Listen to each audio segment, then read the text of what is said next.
biohacking wouldn't be biohacking without Dave. Apparently the word doesn't exist without Dave, Correct. so that's pretty Yeah, amazing. correct. I'm just going to point out, we won't dwell on this, but My Vital C is covered in this particular edition, so I'm really proud of that, and thank you. You know, product review are unbiased. I reviewed your product and I know that it works, and it's true. Very cool. And the podcast is No Plan B, but the last edition of the magazine had Sergey Young on it, right? Yeah, we have interesting people. We had Jim Quick, previous edition. We have Dave Asprey, this one. Peter Diamandis, next one.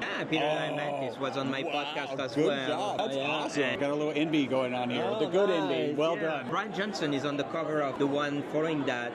The magazine is going very well, more and more aligning these people that are changing our world, like you. Thank you. We are all contributing to making this movement at large. We're a great community here. There are 3,000 people coming to this show. I'd love to see like 3 million people starting to biohack and using your product. And then why not 3 billion people, and why not 8 billion people, and make that mainstream? That's my dream.